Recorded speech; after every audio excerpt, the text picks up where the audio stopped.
Sentença após julgamento. Imparcial. Por que acontece isso? Mas, Tânia, o que é sentença? O que é julgamento e por que sentença imparcial? Quando sai uma sentença, o juiz já não decretou?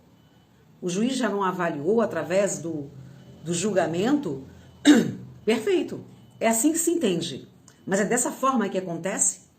Deveria acontecer. Mas isso tem a ver com família? Só tem. Engraçado.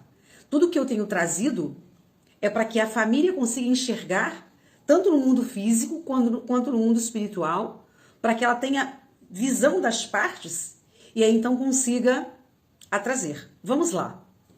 Olha só. Sentença. Decisão dada por uma autoridade após julgamento, ok?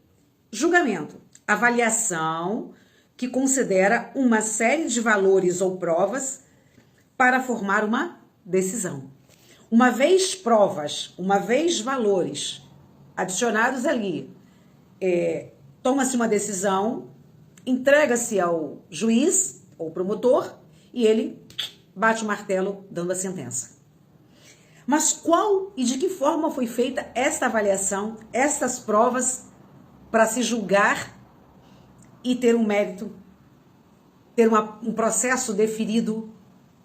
Tudo isso é muito complexo, porque inclusive fala-se cada juiz uma sentença. É mais ou menos assim. Ela é imparcial quando ela não é julgada de forma correta. Quando só se ouve um lado. Aí é que está a pegada. Exatamente assim. Eu estou aqui, uma família vem me procura e diz, e eu tive um fato desse ocorrido, tá? Por isso a importância de trazer. Minha esposa me deixou. E aí eu preciso que ela retorne. E você começa a fazer as perguntas. Por quê? E aí eu tenho um formulário pronto para fazer as perguntas. E nessas perguntas, como um detetive, como uma Kate Marrone, você começa a perceber as respostas das perguntas, se tem a ver se elas vão se encontrarem. E aí?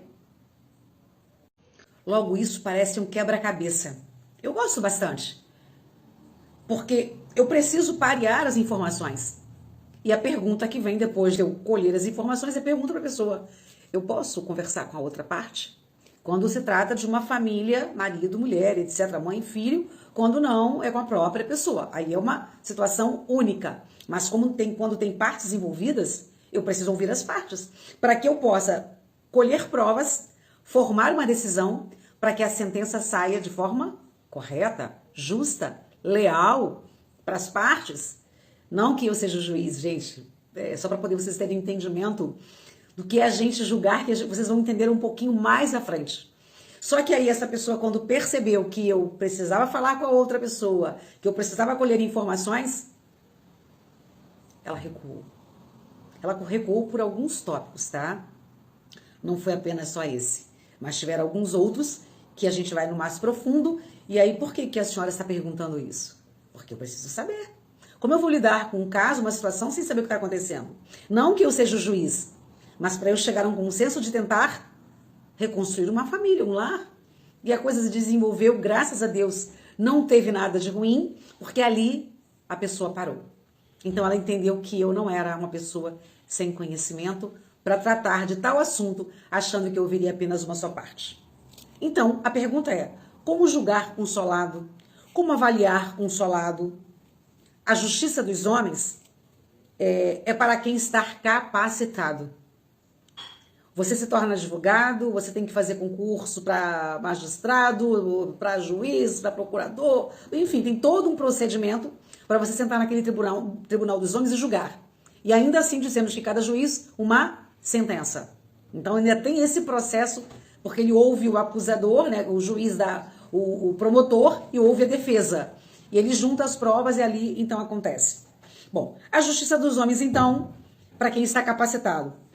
A justiça de Deus só cabe a ele e a mais ninguém. Por que gostamos de julgar? Esse é o grande problema. Por que você gosta de julgar as pessoas? Porque eu gosto de julgar as pessoas, já que sempre coloco isso pra gente. Dá pra entender? Você está preparado? Eu estou preparada? Nós somos Deus? Então, vamos julgar o próximo? É assim que você aprendeu? É assim que a palavra fala a respeito? Ela te ensina a ficar o tempo inteiro, muita calma nessa hora. Até podemos indevidamente, fazer um pré-julgamento, que é do ser humano. E Deus sabe disso. Ele conhece as nossas limitações. Infelizmente ou felizmente, senão o trem ia ficar estreito. Mas nunca julgar. Tânia, você está falando isso com propriedade? Lógico. Se você for um magistrado, pergunta a ele se você pode julgar alguém sem provas, sabe? Tudo bem que a gente está vendo hoje um mundo imundo, podre, mas estamos vivendo os finais do tempo e a palavra precisa se cumprir, galera. Mas se fosse numa realidade hoje bacana dentro dos padrões, né? A gente teria que enxergar como aqui diz, olha, Mateus 7, e tem Lucas, enfim. Olha, não julgueis e não sereis julgados. Diz taxativamente Jesus. Vós sereis julgados com o mesmo julgamento que julgares.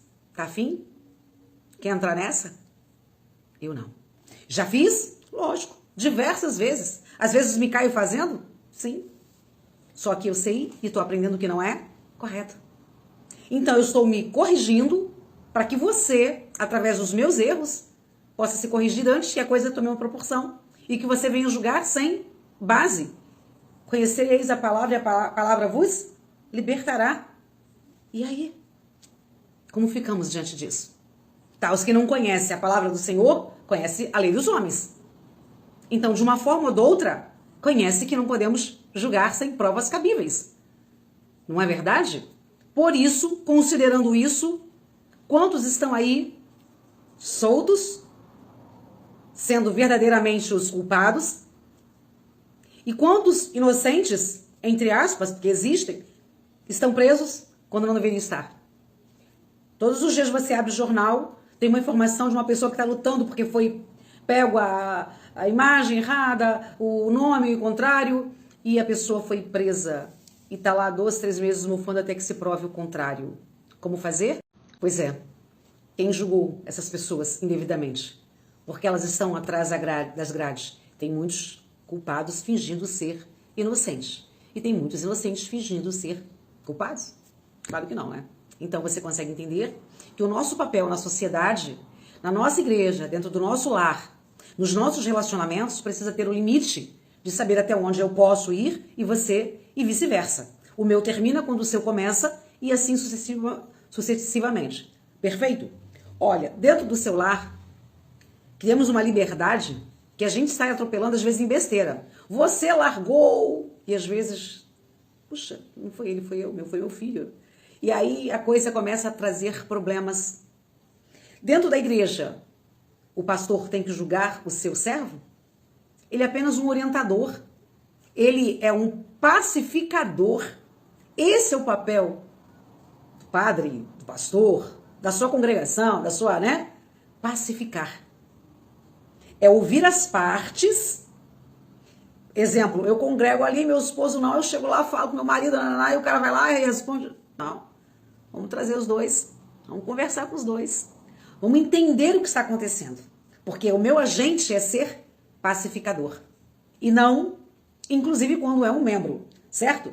Enquanto os irmãozinhos estão sentados julgando que o que está no gabinete está fazendo alguma coisa de errado, ou coisa parecida. Está o quê? Julgando. Vamos afiar as nossas línguas para louvar, para adorar.